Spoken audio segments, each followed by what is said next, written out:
আবারও রাজ্যে আগুন, মধ্যমগ্রামে আগুন, অগ্নিকাণ্ডের ঘটনার ছবি উঠে আসছে। গতকাল রাতের ছবিটা একবার দেখানোর চেষ্টা করবো, আর এই মুহূর্তের ছবিটাও দেখানোর চেষ্টা করবো। এই মুহূর্তে মধ্যমগ্রামের ছবি দেখানোর চেষ্টা করব। মধ্যরাতে মুড়াগাছায় ভয়াবহ আগুন, কাঠের কারখানায় বিধ্বংসী আগুন, সিলিন্ডার ফেটে বিস্ফোরণ, অগ্নিদগ্ধ হয়ে একজনের মৃত্যু হয়েছে বলে দমকল সূত্রে খবর। মধ্যমগ্রামের মুড়াগাছা, ভয়াবহ অগ্নিকাণ্ড, কাঠের কারখানায় বিধ্বংসী আগুন, সিলিন্ডার ফেটে বিস্ফোরণ, অগ্নিদগ্ধ হয়ে একজনের মৃত্যু হয়েছে বলে দমকল সূত্রে খবর।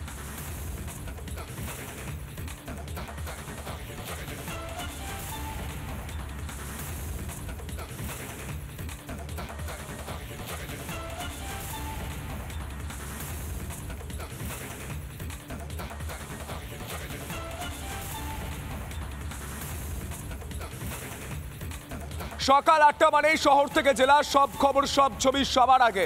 সরাসরি স্টুডিওতে ফিরিয়ে দেবো আমার সহকর্মী পৌলমীর কাছে। পৌলমী, একাধিক গুরুত্বপূর্ণ খবর গোটা বাংলার মানুষকে জানিয়ে দাও। একদমই তাই, আমরা একটু দেশের গুরুত্বপূর্ণ খবরের দিকে নজর রাখবো সন্তু এক ঝলকে।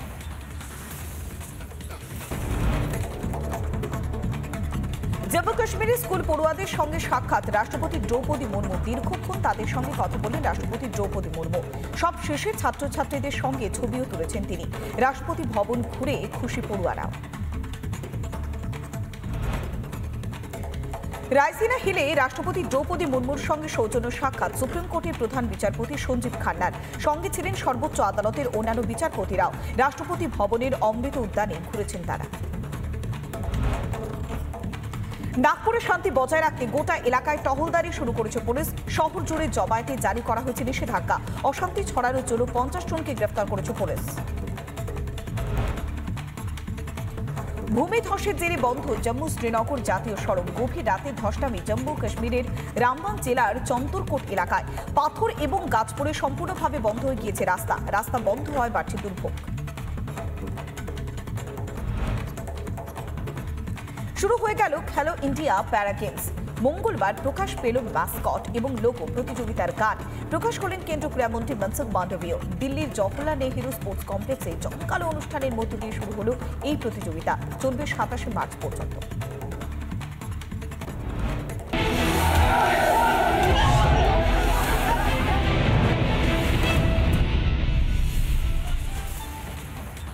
আপনি বাড়ি থেকে বেরোলেন 8 দিন সময় নিয়ে, 8 দিন থাকবেন, তারপর বাড়িতে ফিরে আসবেন, কিন্তু আপনি ফিরতে পারলেন না। 9 মাস আপনাকে থাকতে হলো। খাতির যত্নে নয়, একটা বিশেষ চ্যালেঞ্জের মধ্য দিয়ে মহাকাশে। আপনারা জানেন সুনিতা উইলিয়ামস তিনি গতকাল ফিরে এসেছেন, শারীরিকভাবে এখনো সুস্থ, এবং তার সহকর্মীরাও ফিরে এসেছেন। 4টা খবরে আমরা গোটা খবরটা তুলে ধরবো আপনাদের সামনে। সরাসরি ফিরিয়ে দেব স্টুডিওতে পৌলমীর কাছে। পৌলমী, সুনিতা উইলিয়ামস ফিরেছেন, গোটা বিশ্ব করতালি দিচ্ছেন, গোটা বিশ্ব চওড়া হাসি প্রত্যেকের মুখে, কারণ প্রত্যেকেই টানটান উত্তেজনার মধ্যে ছিল যে কবে ফিরবেন, আদেও ফিরতে পারবেন কিনা, তার শারীরিক অবস্থা কি। আমরা একাধিকবার খবরও করেছি পৌলমী। আজ যে খবরগুলো উঠে আসছে সামগ্রিকভাবে গোটা বাংলার মানুষকে একবার জানিয়ে দাও। একদমই তাই সন্তু, দীর্ঘ অপেক্ষার অবসান হয়েছে। সুনিতা পন্টা উইলিয়ামস এবং তার সহযোগী বুচ উইলমোর তারা একসঙ্গে ফিরেছেন পৃথিবীর মাটিতে। আর সেই অপেক্ষার যে অবসান হয়েছে অনেকটা কঠিন চ্যালেঞ্জের মধ্য দিয়ে।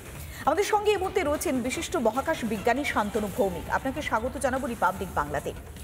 আপনার থেকে একটা বিষয় জানতে চাইবো, যেটা গোটা বিশ্ববাসীর প্রশ্ন ছিল, এই যাত্রাপথ কতখানি কঠিন ছিল এবং সেই কঠিনের পর একটা সুন্দর হাসি, মানে শেষ হাসি হাসতে পেরেছে গোটা বিশ্ববাসী। যেভাবে ডি অরবিটার বার্ন এবং একই সঙ্গে যে স্প্ল্যাশ, সেই দুটো পদ্ধতির মধ্যে যে 45 মিনিটের সময়টা কতখানি চ্যালেঞ্জিং ছিল? ব্যাপারটা হচ্ছে যে দেখুন, যে প্রথমে হচ্ছে এই মিশনটা ছিল আপনার মাত্র 8 দিনের। মহাকাশে সবচেয়ে বেশি সময় থেকেছেন একজন রাশিয়ান অ্যাস্ট্রোনট ভ্যালেরি পলিয়াকভ, 437 দিন, কিন্তু ওটা প্রি ডিটারমাইন্ড একটা মিশন ছিল। এখানে যেটা হয়ে গেছে কি, একটা 8 দিনের মিশন, সেটা 9 মাস হয়ে গেছে। এবং যার জন্য যে একটা অ্যাস্ট্রোনটের যে সাইকোলজিক্যাল এবং যে মেডিকেল যে প্রবলেম, সেটা তো ছিলই, তার সঙ্গে ছিল যে আপনার ভীষণ চ্যালেঞ্জিং যে ওটাকে কিভাবে অরবিট থেকে আবার পৃথিবীতে ফেরানো যাবে। এবং যে শেষ 15 মিনিটে কি হয় আপনার, সেখানে প্রচণ্ডভাবে প্লাজমা এবং স্পেস চার্জ ওটা ভীষণভাবে অ্যাক্টিভ থাকে। এবং যখন স্পেস ক্রাফটটা যখন ফিরে আসে, সেই স্পেস ক্রাফটের যে টেম্পারেচার, আউটসাইডের টেম্পারেচারটা হয়, যেটা উষ্ণতা, ওটা প্রায় কয়েক হাজার ডিগ্রি সেলসিয়াস হয়। এবং যেহেতু অলরেডি ওরা স্পেসে ওখানে ছিল প্রায় 9 মাস, তার সঙ্গে যদি থার্মাল সিলিন্ডার ঠিকভাবে কাজ না করে তাহলে কিন্তু একটা ডেঞ্জারের আশঙ্কা ছিল। এবং ভোর রাতে আমরাও জেগেছিলাম, অত্যন্ত আনন্দ লেগেছে যখন নেমে এসেছে। কিন্তু এখন ব্যাপার হচ্ছে, যেহেতু ক্রমশ বিশ্ব স্পেস ট্রাভেলের দিকে এগোচ্ছে, ফলে আমাদের কিন্তু প্রথম থেকেই ভীষণভাবে আমাদের অ্যাক্টিভ হতে হবে যে প্রত্যেকটা যাতে টেকনিক্যাল ফ্ল যাতে কোনোভাবে না হয়। আপনারা তো জানেন যে ভারতীয় মহাকাশ সংস্থা ইসরো 2030 সালে গগনযান মিশন শুরু করছে, এবং সেই জন্য এটা একটা আমাদের প্রচণ্ড শিক্ষা দিল যে কিভাবে এরকম একটা ক্রিটিক্যালিটি এলে আমরা এটাকে ফিরিয়ে আনতে পারি, এবং কোনোভাবেই একটা প্রিডিটারমাইন যেটা মহাকাশে রয়েছে যদি এক্সটেন্ড না হয়। যেমন আমরা দেখেছি যে ভালেবি পলিয়াকভ উনি যখন গিয়েছিলেন, মিশনটা ছিল আপনার 437 দিনের, কিন্তু যেহেতু 8 দিনেরটা 9 মাস হয়ে গিয়েছিল, এখানে কিন্তু তার প্রচণ্ড চ্যালেঞ্জ ছিল। এবং সত্যি প্রত্যেকের শুভ ইচ্ছায় যে ওরা দুজন ফিরে এসেছেন, এবং আমরা মহাকাশ বিজ্ঞানীরা প্রচণ্ড আমরা আগ্রহ প্রকাশ করেছি, এবং এর থেকে কিন্তু গবেষণার অনেকগুলো দিক খুলে গেল। যে আপনারা দেখবেন যে স্পেসের যে ক্লাইমেটিক কন্ডিশন বা টেকনিক্যালিটি, ওটাকে কিন্তু আমরা অ্যাপ্লাই করতে পারি বিভিন্ন আদার টেকনোলজিতে মানে অ্যাক্রস দ্য ওয়ার্ল্ড। তার সঙ্গে হচ্ছে যেহেতু অনেক রকম মেডিকেল আপনার ওখানে মাইক্রোগ্রেড থাকে, যেমন মেডিকেল আপনার যে বিভিন্ন রকম যে প্রবলেমগুলো হয়, এবং সেটা থেকে আমরা জানতে পারবো যে ভবিষ্যতে কিভাবে আমরা মেডিকেল সায়েন্সের দিকে এগোতে পারবো ফ্রম দ্য স্পেস সায়েন্স। একদমই তাই শান্তনুবাবু, আপনি বললেন যে মহাকাশ গবেষণার ক্ষেত্রে একটা নতুন দিক খুলে গেল, ইসরো আরো অনেকটা শিক্ষা নিতে পারবে যে কঠিন পরিস্থিতির মধ্যে তারা পড়েছিল। তবে সুনিতা পন্টা উইলিয়ামস, তার বয়সটাও একটা ফ্যাক্টর, এবং তিনি যখন ক্যাপসুল থেকে বেরিয়ে এলেন, তার যে মনোবলটা, তার যে শারীরিক ভাষা, সেই শারীরিক ভাষা কোথাও গিয়ে গোটা বিশ্ববাসীকে উদ্বুদ্ধ করেছে। যারা পড়ুয়ারা রয়েছে তারা তো এই পর্যায়টা অনেকটা কাছে থেকে চাক্ষুষ করলো, তারা পড়ুয়ারা অনেকটা কাছে থেকে চাক্ষুষ করলো যে এতগুলো পর্যায় রয়েছে। তাহলে মহাকাশ গবেষণার তো একটা নতুন দিক খুলে গেল নতুন প্রজন্মের জন্য।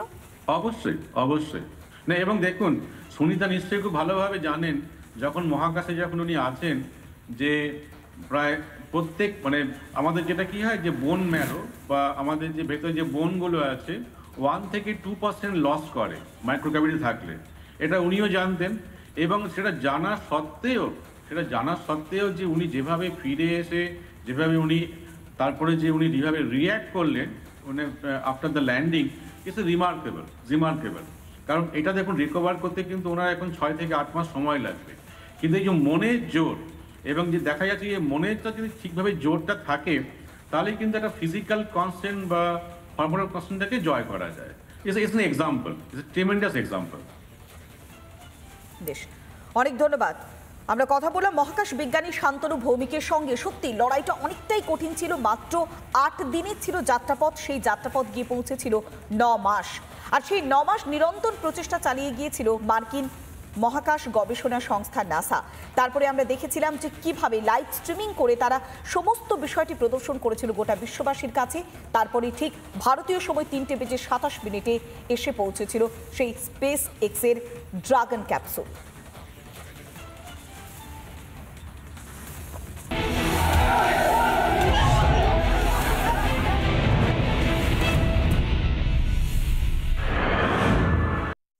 অবশেষে স্বস্তির খবর শোনালো আলিপুর আবহাওয়া দপ্তর।